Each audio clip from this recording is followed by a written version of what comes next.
Hey, what's up y'all, it's Marcus. In today's video I have my hands on the Z9 and the R5. So autofocus test, we're going to do dynamic range comparisons, and this is going to be cool, so stick around for this, you'll be surprised.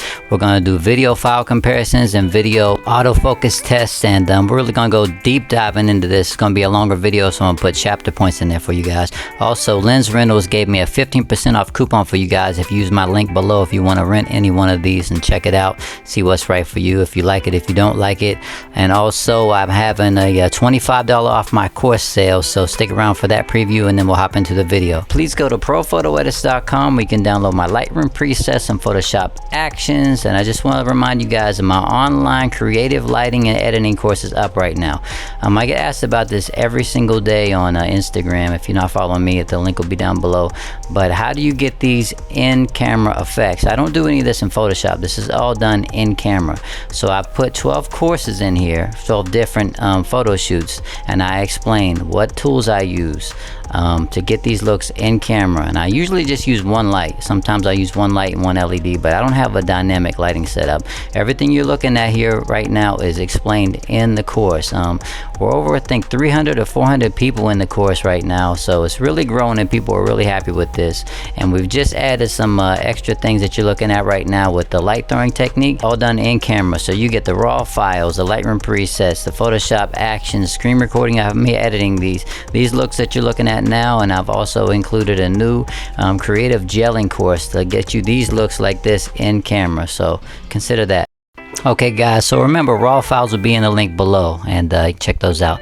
This is a size comparison between these cameras. The Z9 is much bigger, but it feels really good in the hand. So what we're going to do right now is we're going to do a first autofocus test. So we're going to take a look at some of the files. This is max frames per second with eye tracking on the Z9, and the same thing, max frames per second, high speed continuous plus on the R5, full resolution files. And we're recording both of the viewfinders so you can kind of get a grasp of, here's the Z9 from really far away. You saw it tracked on the eye pretty much the entire time, and then it starts to play back. It's kind of weird because it doesn't actually make any noise while it's taking pictures. You just kind of have to trust that something's happening. Like, there's no blackout, it's taking pictures that whole time. And it's the craziest thing I've seen, because it's shutterless. But and now here on the R5 you can tell it locks on way back there, and you can see that the autofocus grabs on. Same, it's pretty much identical how far away they'll track in my comparisons, and it tracks her all the way in, and it changes the eye a little bit further back, I think, just in my comparisons. You can watch them again side by side and let me know what you think, and then we'll look at some of these files and see which camera performed better in the autofocus portion here.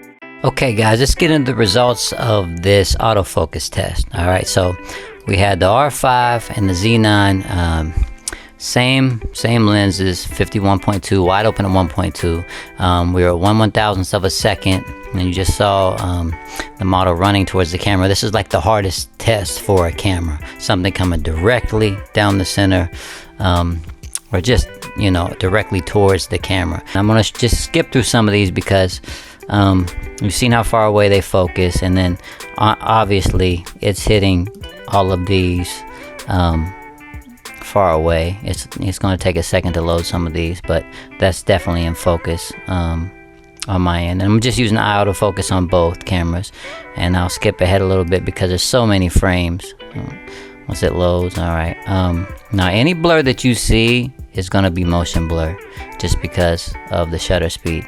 That's totally sharp. I've shot kids running towards the cameras at 85 1.2 and done, you know, high speed plus, and every single shot was in focus. You know, kids aren't this fast though, so my shutter speed on this was a little bit miscalculated. But as we go through and see, once these load, and the true tale will be once she gets a little bit closer, because obviously the Z9, we're looking at the R5 right now, the Z9, it does more frames per second, so there's going to be more files to look at over there. Sharp. Let's go into here and see Now we're getting closer. Yeah, that's totally sharp. The only blur that you're seeing there is just motion blur because the shutter speed should have been a little bit faster. We're getting closer here. Yeah, it's just motion blur. Her eyes are in focus. See if we can get a little. There's a couple, maybe one more shot before she goes totally out of the frame. And like I said, that's sharp. And I have the sharpening turned all the way down because I don't like the sharpening on the R5. And see if she's going out of the frame a little bit. That's kind of soft, but that's kind of to be expected. In the next frame, she's all the way gone. So I want you to remember that these, I know what I'm looking at here. I shoot this camera all the time. These files are sharp.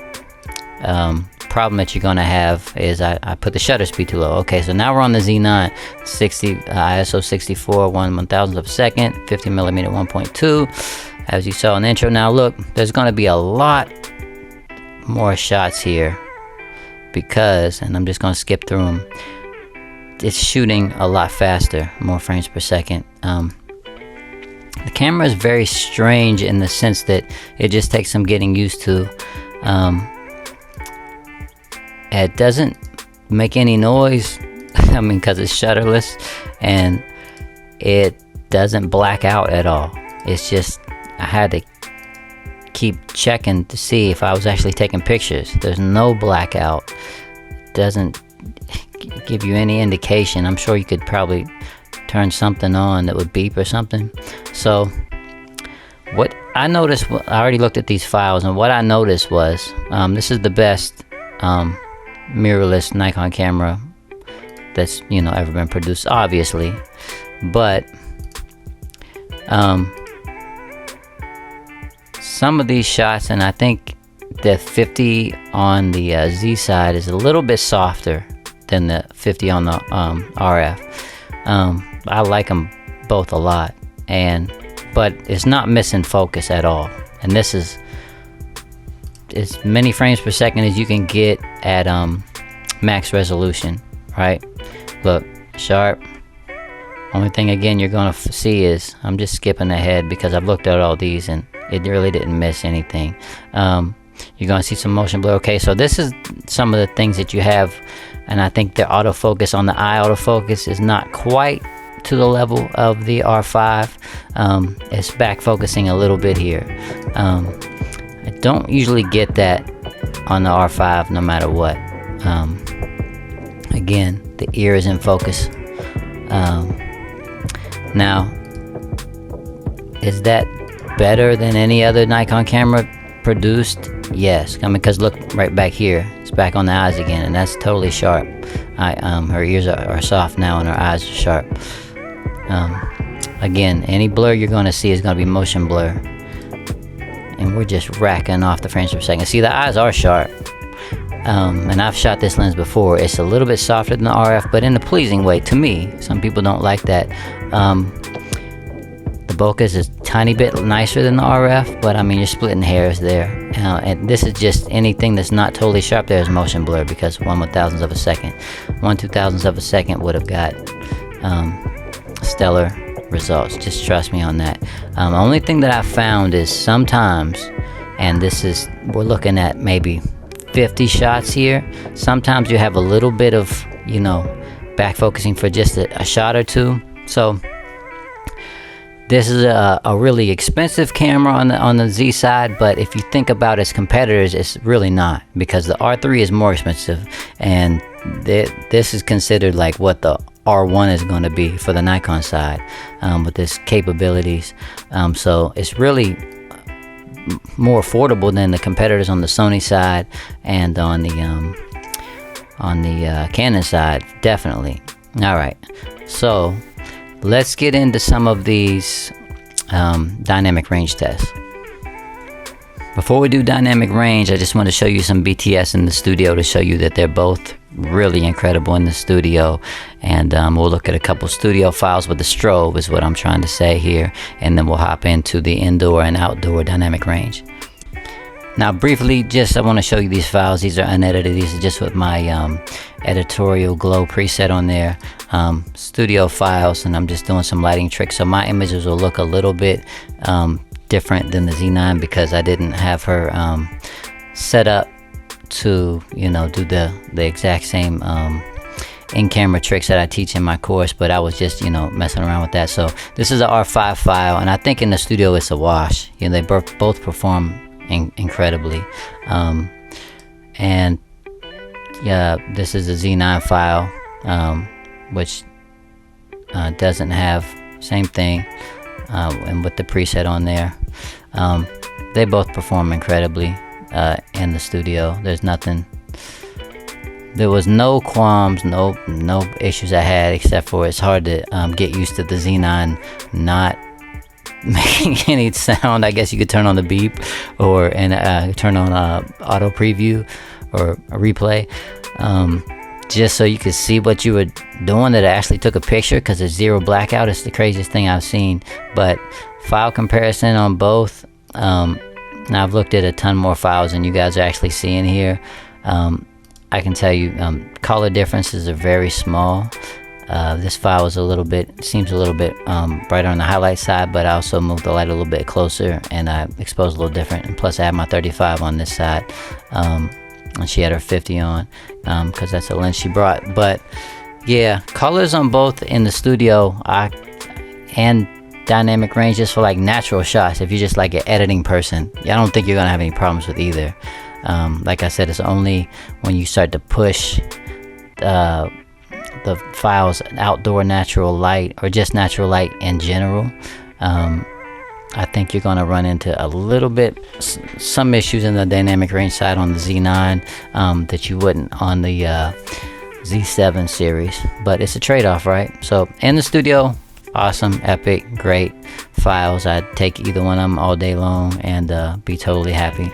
Okay, so dynamic range test in studio with natural light, just cranking the shutter speed up, down, getting overexposed, underexposed files, and gonna look at those in Lightroom. But stick around for the outdoor portion right after this, because that's the really telling part that sets these cameras' dynamic range apart from me. Alright guys, so let's get into the dynamic range test, and I'll give you all these files. It'll be in the link in the description below, the raw files for these. So we're just going to do underexposed completely on both cameras by a lot, and then overexposed on both cameras by a lot, and bring them back and see which files, you know, look better. If there's a big difference, we're going to do it indoor and outdoor. Just, you know, quick tests in my studio here with just an LED light, but there's not much light at all. And so I'll show you where we started out, and I'll put them side by side. So this is the R5 file, all the way underexposed. There's like almost nothing there. And then I brought that back by 3.55, and I brought the shadows up a bit. And then the Nikon file, the Z9 file, reset it. Not much there at all. I brought it back by 340, shadows up just a little bit. And now let's compare these two. The underexposed files brought back. I've already cheated and looked at these, and I think the Z9 files maybe look a little bit better. I have to wait for these to load here. As far as the noise is concerned, alright, yeah, they're totally loaded. Alright, so you can tell, hopefully you can tell, you can play with these on the R5 here, pulling it that much farther back. There's more noise. There just is. Now I can get rid of that, and I'm going to do it in just a second, but it's going to mess with your clarity a little bit. Now you just saw how far back these were brought. Yeah, the noise, there's more noise in the R5 file than the Z9. I prefer the Z9 file here, but you know, I would really never do this. And let's just go back here on compare, and then go back to this, and I'll show you. I'll go into here to the develop module and pull up, let's pull down sharpening and see if that helps a little bit too. And then yeah, let's just do that, because they always have this crazy amount of sharpening. Alright, so this is the R5 on the left again, Z9 on the right, and let's go in now with the sharpening brought down on the R5. Wait for it to load. The Z9 is still a cleaner file, barely. And you can turn your luminance up. I mean, if you're ever in a pinch, but it's really splitting hairs. They're both incredible cameras. I would take the Z9 file here, just being honest with you. Alright, for this test we're going to go completely overexposed, and I'll show you these files. This is the R5, completely overexposed, nothing there. And in studio, no, just natural light and the LED in the corner. And I just, you know, took my shutter down to 1/10 of a second, and then put the adjustment back on, which is just, you know, I did minus 2.10 here on the exposure, nothing else. And on the Z9, the file was here to begin with, which there's nothing on her face. It's just completely blown out. And then I put this down to minus 2.05 on the exposure. Okay, so if you just look at both of these files independently, and this is at 1/13th of a second on the shutter, that's why it's a little bit blurry, but the IBIS is really good. It's just handheld on the Z9 as well as the R5. That file looks really good brought back, honestly. And stick around till next week, because we're going to have this. I also did this with my GFX, so we're going to see how far off the GFX, or how far ahead, hopefully, it is then in dynamic range versus the R5 and the Z9, since I did them all together. I'm not doing the autofocus on the GFX because that's just a laughable matter. So anyway, there you have that file. Let's go back here to the one that's been pulled down by 2.10 on the exposure here on the R5, and you can tell that it's a little bit of a cooler file. I'll warm it up just a little bit. And you notice how they do colors a little bit different, just in the file wise. I don't know which one I prefer, honestly. They're both really good. So this 1/10 of a second, you can tell that it's sharper, but that could be technique. It could be anything. The IBIS is really good on both of these cameras. And you know, I'll reset this again just to show you what came out of the camera as on the R5. So both of these cameras are, for this class, are really good. R5 on the left, Z9 on the right. I'm gonna zoom in, but it might not tell the whole story because they were, you know, we were at different distances from the model, and this is still loading. So I mean, as far as bringing back blown out areas, and we're about to do this test outside, they both are really good. You know, in a blind test, you wouldn't be able to tell which camera took which file. So that's really saying something here. They're really good. I can always tell the Nikon files seem to look a little bit. I'm a sucker for Nikon files. I really love them.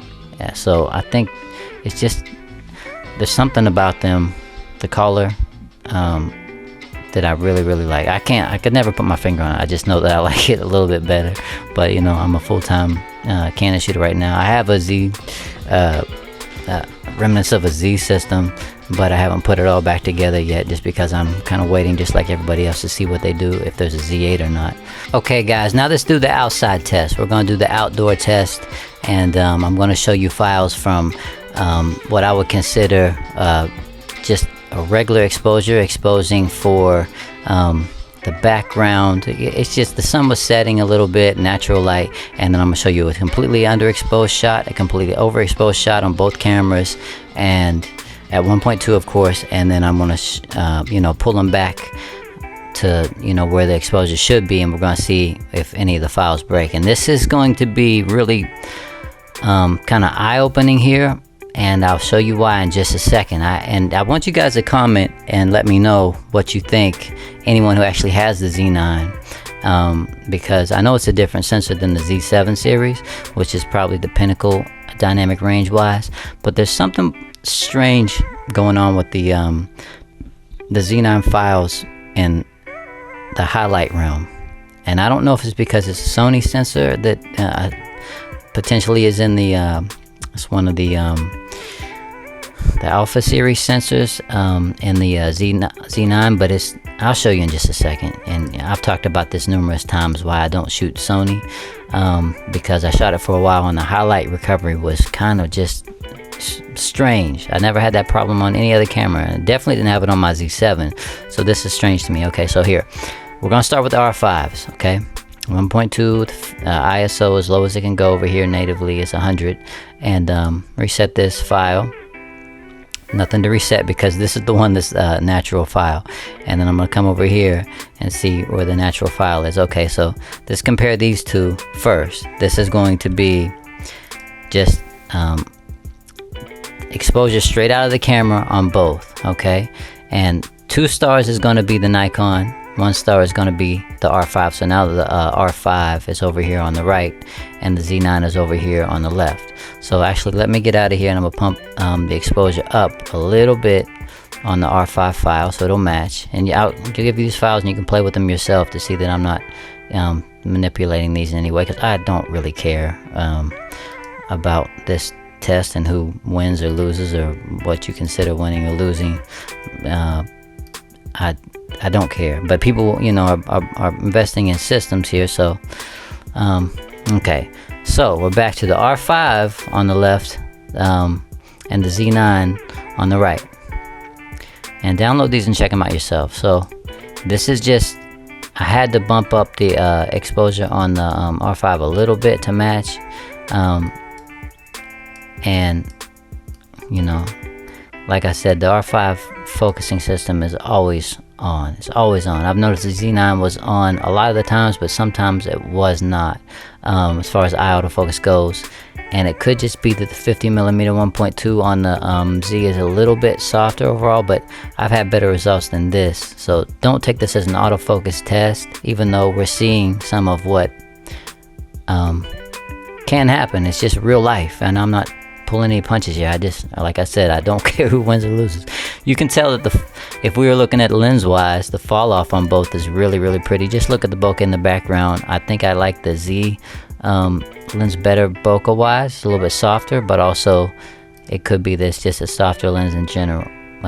Looking at the R5 over here with the RF, but that's not here nor there. That's what you can expect exposure wise out of both natural. And I think the highlights are a little bit harsh, and you're going to see why I'm talking about this on the Z9 over here. Not necessarily in this photo, a little bit. You might be able to tell. Like I said, download and play with them. Look at on the tip of the nose here, and it's not overexposed at all. And I'm gonna show you what I'm talking about here in a second. And this is strange to me because Nikon has always been like underneath GFX for me, better in scenarios where you need to not have the highlights clip. Alright, so let's look at this next file and see where it came from. Overexposed, that's straight out of the camera on the R5, right? Only thing I did here was, I mean, this is way blown out. I didn't get goofy to the point where it was just a white frame, because to be realistic, if you take a photo like that, you gotta throw it out. So minus 2 stops here, 2.10, and over here on the next file on the Z9, this is the strange part for me, guys. This file is blown out as well, and let's see how far I took it down. Minus 2.6. So it wasn't that far off, right? And do you see what I'm seeing right here? I just want to show you. I even try to bring the highlights down just a touch. I mean, I'll mess with it here in front of you so you can see. As we go down, the highlights retain all of the light here, which is kind of insane to me. And the blacks are starting to get crushed, which is very weird. Do you see what I'm saying? If I start to pull this down, and in contrast, I'll do the same thing to the R5 file. Look, the highlights are just remaining blown. Now that's a dynamic range issue, so if I pull them down again and I pull the highlights down too, it's really not getting into that. Now it's starting to get that photocopier look to it that I had issues with my EOS R before I got the R5. I would never ever, I mean, you wouldn't want to shoot something like this, but this is just like a exaggerated form of you know, dynamic range test, and this is a real life dynamic range test. So let's go back to the R5 file here, reset it. You know, it's translucent, it's blown out again, and I'll just do the same thing on the R5. When I pull it down, you'll notice that it's more natural in the highlights. That was a thing I was always talking about in the Sony sensors. I could never really explain it, but I think this is the best way to explain it. And it's not always like you're shooting this overexposed and you're trying to pull it back. It's editing, you know. If you have a situation where you're shooting natural light and for whatever reason the highlights were just always a little bit harsher on the Sony files, when you edit and you push and you pull and you go in and you add a little contrast and do your curves adjustment, they will always started to break a little bit. Well, I noticed that when I was shooting the Sony versus, you know, when I had my Z7 set up, the Z7 files never really did that. Now I'm wondering why the Z9's doing that. I don't know. I know Sony makes the sensor in the Z7 as well, right? But it was just a totally I think it had a little bit better dynamic range, and everybody says that, but just look how natural it is when I pull that back. If I pull up the file before that, this is the straight out of camera file that was not been adjusted at all. I mean, set plus 25 because I had to match it to the file before, versus the one I pulled back. Can you even tell the difference? This one started out here, and then this one started out here. Alright, and those are R5 files. You can't really tell the difference, right? I can't, just, you know, from looking away. Now let's go back here, and this is straight out of camera.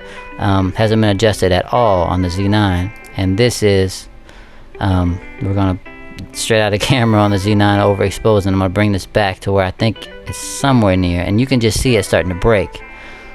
This full full quality, the quality is not dumbed down on these on the files, because I know in the Z9 you can do that. If you need to shoot even more frames per second, like 120 frames per second or something crazy, you can. These are full image quality megapixels on the Z9, so it's the same, right? We just saw how good it did in the studio. When the highlights are a little bit harsher, like I'm trying to bring it back, y'all. This straight out of camera with natural exposure, where I think it's like should be. This is bringing it back to where it should be, and you can just see it's gone. All I did was bring exposure down. If I try to bring the shadows up to kind of match, it's just the highlights, you know. I can't really bring them back. They're gone. All right, so to the next test. I'm just going to bring this back here to where I thought was somewhere in the same vicinity. Straight out of camera Z9, overexposed, not good, and which is surprising to me. Okay, so this is our R5 file in the last part of this test. Sorry this is taking so long, but I want you guys to actually see what I talk about all the time. Again, underexposed a lot, brought back on the R5. The 3.15 if you want to download these files and try it on your side. Okay, so this was underexposed on the Z9, pretty much identical exposure out of camera, I think, and brought back, you know, even a little bit more. We'll pull it down a little bit because that's a little bit more accurate, and I think that did actually pretty good. Let's go back to the R5 file. But it's not quite as good as the R5 file. It's not quite as open, right? It's not quite as open. Strange, isn't it? And when people talk about, I'm gonna rant a little bit here, but I don't care. When people talk about all this, only +2 or minus differential on the dynamic range versus the Z7 sensor and the Z9 sensor, or you know, there's not that big a difference between the EOS R sensor and the R5 sensor. Yes, there is. I don't care what the numbers say in these controlled tests. If it's like a 2, you know, 14 point this versus 15 point what. That's a big ass difference. Just being honest with you out of camera. You can see this. Look at that file brought back from there to there on the Z9. It's fine. It's okay, you know. And then the R5, which Canon had dynamic range issues forever, and it just looks a little bit more natural. I could bring it back a little bit even, because, you know, and then boost the shadows, but I'm not going to get into all that because this is just strictly dynamic range and the exposure, which is the biggest tell for me. It's a little harsh on the Z9, you know. Why? I mean, they render different, yeah, sure, but the highlight thing is still the issue here. even when bringing back an underexposed file, you see that the nose, the forehead, the shoulders, and just bring it back, they're a little bit harsh. Over here, we'll reset the R5 file. Nose, shoulders, forehead, same thing, brought back, a little bit more open and natural. Now you do this and boost the colors up. Let's go back here to the Z9 file and do the same thing.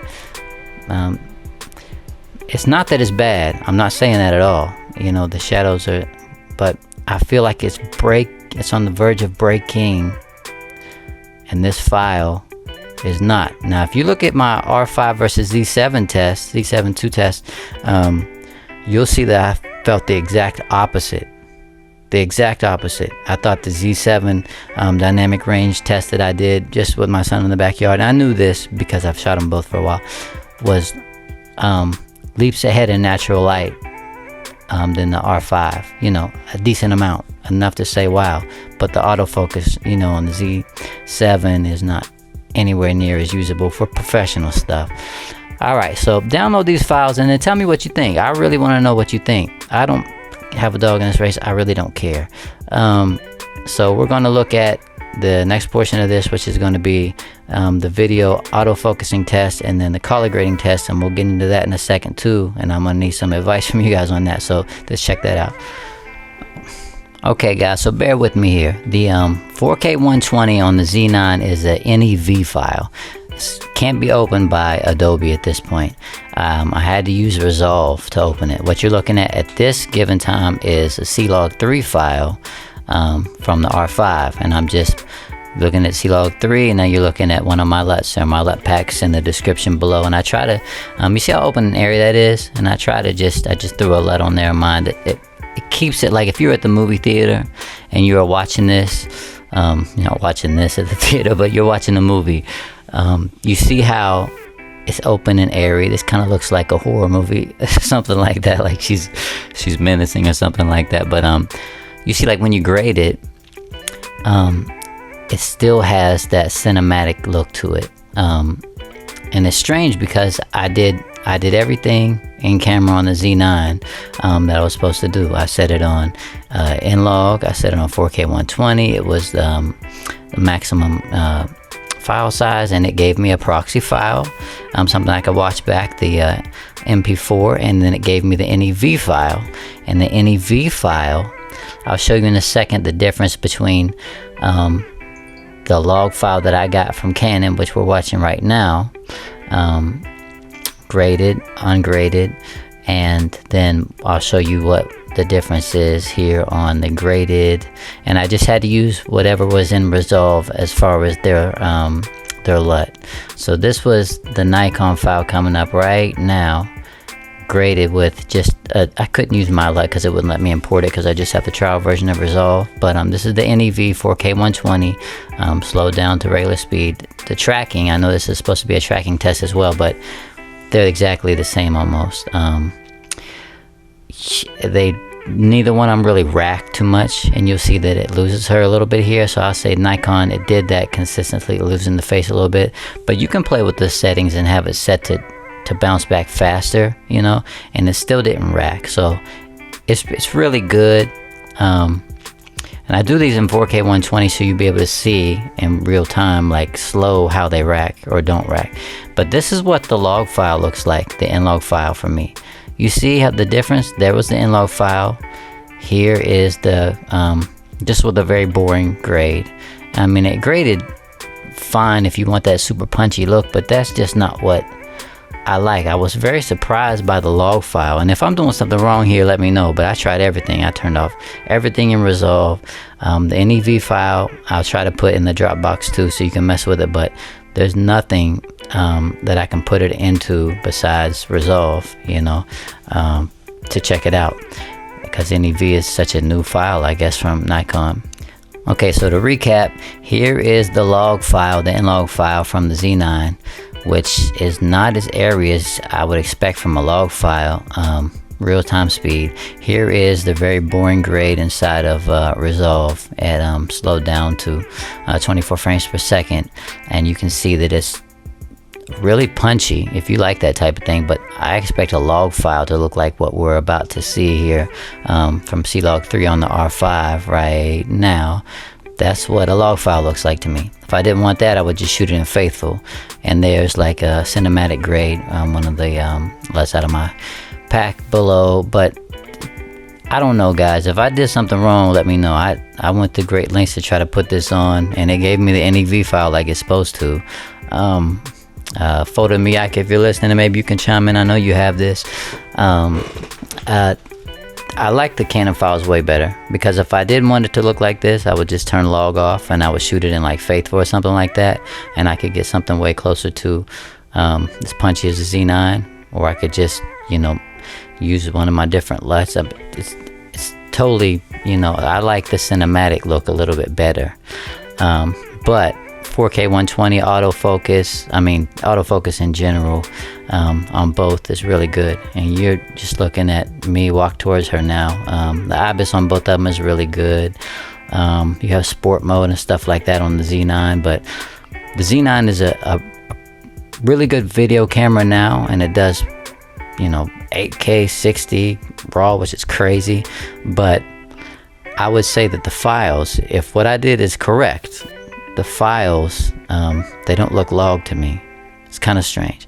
But chime in and let me know what you guys think. I know this video has been crazy long, but until next week, tune in for the R5 Z9, and then we're gonna throw the GFX in the mix. We're gonna look at these files again. It won't be this long. It's gonna be very short. So I love you guys, and I will see you guys next week. Later. It's Marcus.